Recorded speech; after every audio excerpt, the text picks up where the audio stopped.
آج میں آپ کے ساتھ شکوک و شبہات سے نپٹنے کے متعلق بات کرنا چاہتا ہوں۔ ہم سب زندگی میں کچھ وقت شکوک کے ساتھ لڑتے ہیں، اس طرح کے مسائل کو دیکھتے ہیں، لہٰذا ہمیں یہ جاننے کی ضرورت ہے کہ شکوک کے ساتھ کیسے نپٹا جائے۔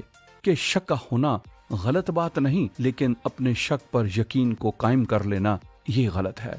لہٰذا سوال یہ ہے کہ آپ شک کے ساتھ کیسے نپٹتے ہیں۔ خیر، سب سے پہلے ہمیں یہ جاننے کی ضرورت ہے کہ ان شکوک کے ذرائع کیا ہیں۔ شک کے 3 درجے ہیں جو میں نے معلوم کیے ہیں۔ ایک حکمت والا ہے، جب آپ یسوع مسیح کے متعلق حقائق کے ساتھ جدوجہد کرتے ہیں کہ مسیح کون ہے، اور جو میں بتانا چاہتا ہوں اس کا جواب بائبل میں ہے۔ میرا مطلب ہے کہ خدا کا کلام سچا ہے، خدا کا کلام گہرا ہے، اور جب آپ بائبل مقدس پڑھتے ہیں اور آیات کا مطالعہ کرتے ہیں تو آپ کو علم ہوگا کہ مسیح کی زندگی، موت، مصلوب ہونا اور جی اٹھنا یہ غیر معمولی ہیں۔ سنیے، میرے خیال میں یسوع کی شخصیت کے لیے کسی اور کی شخصیت سے بڑھ کر ثبوت موجود ہیں۔ تو بائبل کا مطالعہ کریں تو ان عقلی شکوک سے نپٹنے کے لیے بائبل آپ کی مدد کرے گی۔ شکوک کا ایک اور درجہ ہے جس کا میں جذباتی شکوک کا نام دیتا ہوں۔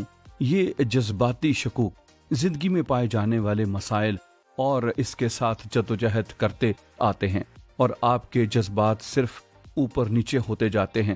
اپنے جذبات پر بھروسہ مت کریں، خدا کے کلام پر بھروسہ کریں، آیات کو یاد کریں، اور پھر اپنے آپ کو روح القدس کے سپرد کریں۔ روح کے پھل پیار اور خوشی، اور آپ کی زندگی میں اطمینان ہے، لہٰذا روح القدس سے بھرپور ہو جائیں۔ اور پھر شک کا تیسرا درجہ ہے، اور یہ درجہ شاید انتہائی مشکل ہے۔ یہ جب ہم خدا کی نافرمانی کرتے ہیں۔ میں نے معلوم کیا ہے کہ شک اکثر تب اٹھتے ہیں جب آپ نے خدا کی نافرمانی کی ہو۔ آپ اپنی زندگی میں گناہ کی وجہ سے شک کرنا شروع کرتے ہیں، اور اس کی صرف ایک ہی اصلاح ہے کہ اپنے گناہ کا اعتراف کریں۔ خدا آپ کو معاف کرے گا، خدا آپ کو صاف کرے گا، اور آپ معلوم کریں گے اور وہ شک غائب ہو جائیں گے۔ لیکن ان تینوں کے نیچے ایک سرسری سطح کا درجہ بھی ہے، دماغ، جذبات اور مرضی۔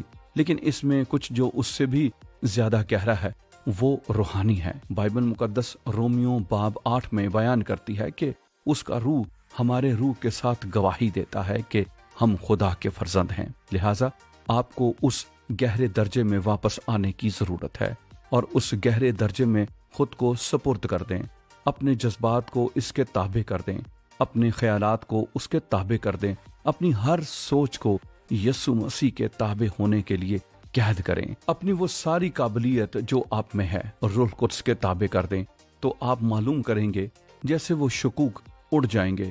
آپ کو شکوک کا قیدی نہیں بننا پڑے گا۔ آپ یہ کر سکتے ہیں، آپ ان شکوک کو دور کر سکتے ہیں، کیوں اور کیسے؟ روح القدس کی شخصیت میں تابع ہونے سے۔ آپ اپنی گہرائی میں اس عظیم یقین دہانی کے ساتھ اٹھیں گے کہ مسیح کون ہے اور اس نے آپ کی زندگی میں کیا کیا کیا ہے۔